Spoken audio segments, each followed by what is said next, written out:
anak-anak, bagaimana kabarnya? Semoga selalu dalam keadaan sehat dan saya harap kalian semua tetap semangat ya. Dalam hidup manusia, kita selalu berpegang teguh pada prinsip yang sudah diajarkan orang tua kita. Nah, jika hidup saja kita perlu prinsip, maka sama halnya dengan akuntansi. Apa saja ya prinsipnya? Mari kita pelajari bersama-sama. Prinsip dasar dan konsep akuntansi. Prinsip akuntansi dijabarkan dari tujuan laporan keuangan, postulat akuntansi, dan konsep teoritis akuntansi, serta sebagai dasar pengembangan teknik atau prosedur akuntansi yang dipakai dalam menyusun laporan. Adapun tujuan dari pembelajaran ini adalah setelah kalian menonton video ini, diharapkan kalian mampu mengidentifikasi prinsip dasar dan konsep dasar akuntansi, serta mampu mengidentifikasi bidang-bidang akuntansi. Nah, kita akan melihat prinsip dasar akuntansi, yaitu yang pertama, prinsip biaya historis. Biaya historis seringkali disebut biaya perolehan, digunakan untuk mencatat harga perolehan dalam aset, liabilitas, ekuitas, dan biaya.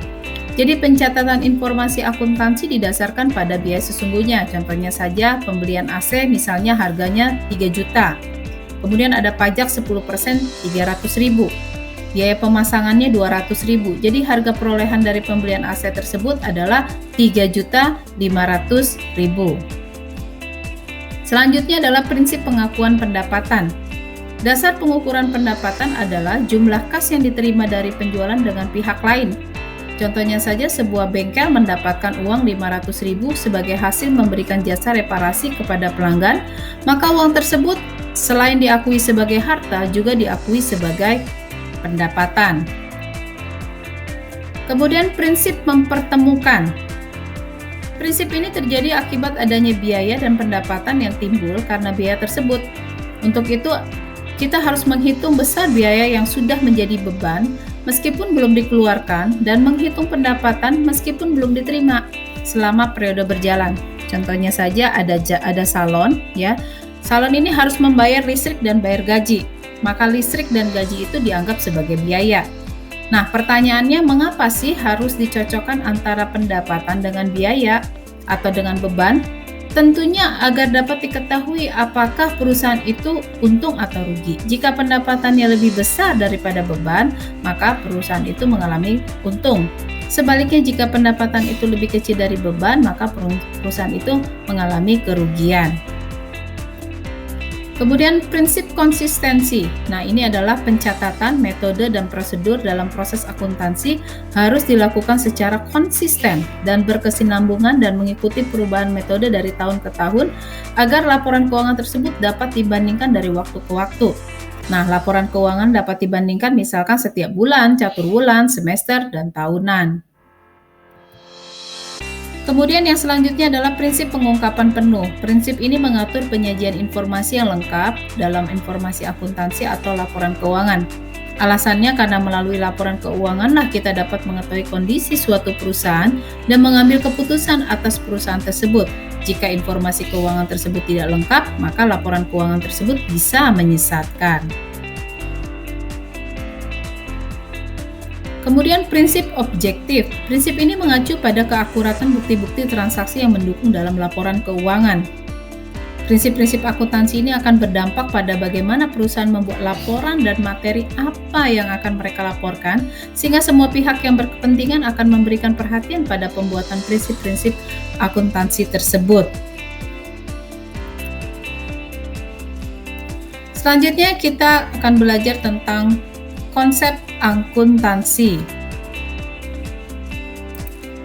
Konsep akuntansi yang harus dipegang teguh oleh para akuntan dan pihak-pihak yang berkepentingan dalam penyusunan laporan keuangan adalah konsep entitas usaha. Nah, adapun konsep akuntansi yang harus dipegang teguh ini di dalam penyusunan laporan keuangan, kita sebut tadi konsep entitas adalah satu unit usaha yang berdiri sendiri merupakan entitas usaha atau satuan usaha ketika data ekonomi perlu disiapkan. Nah, prinsip entitas ekonomi berarti sistem pembukuan perusahaan harus berdiri sendiri, tidak dapat disatukan dengan sistem pembukuan pemilik.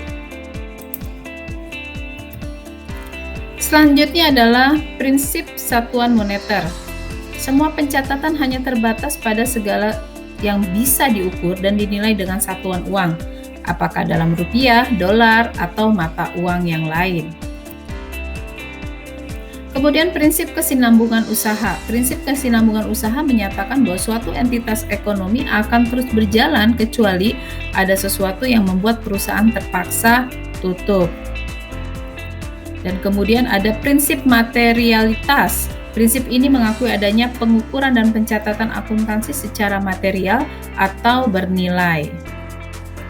Selanjutnya kita akan pelajari tentang bidang-bidang akuntansi. Para pemakai informasi akuntansi membutuhkan informasi yang berbeda sesuai dengan kepentingan mereka. Nah, untuk melayani kebutuhan yang berbeda-beda itu dibuat bidang-bidang khusus dalam akuntansi. Bidang-bidang akuntansi tersebut antara lain yaitu yang pertama adalah akuntansi keuangan. Bagian dari akuntansi yang mengkhususkan dalam proses pencatatan transaksi hingga penyajiannya dalam bentuk laporan keuangan. Kemudian yang kedua adalah auditing. Nah, ini bidang akuntansi yang mengkhususkan pada pemeriksaan catatan-catatan akuntansi secara independen. Kemudian ada akuntansi biaya. Akuntansi biaya berhubungan dengan perencanaan, penetapan, dan pengendalian biaya produksi.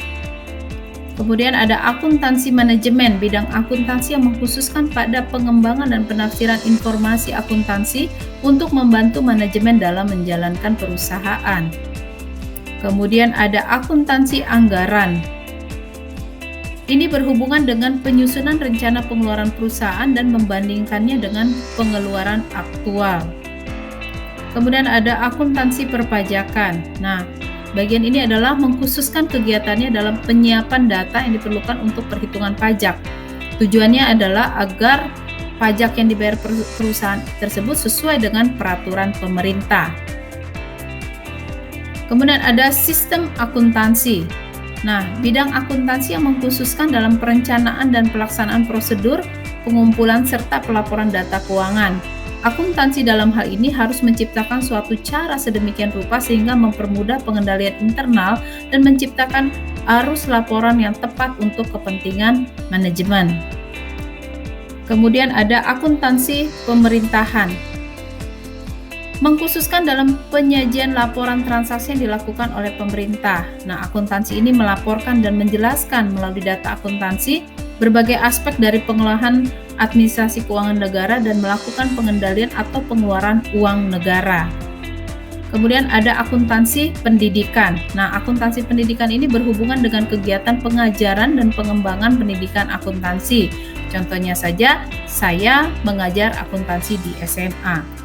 Jadi, kalau kita melihat kesimpulannya adalah yang pertama, prinsip dasar akuntansi yang harus diketahui yaitu prinsip historis, prinsip pengakuan pendapatan, prinsip mempertemukan, prinsip konsistensi, prinsip pengungkapan penuh, prinsip objektif, dan konsep entitas usaha.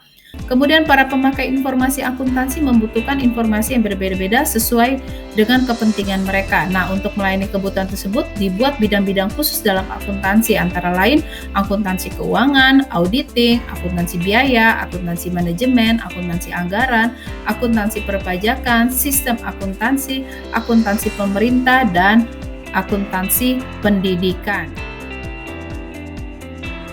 Baik anak-anak, sekian video pembelajaran kita kali ini. Semoga dapat menjadi salah satu sumber belajar buat kalian. Saya Esti, Guru Ekonomi SMA Kalam Kudus Bali. Sampai jumpa pada video pembelajaran berikutnya. Terima kasih.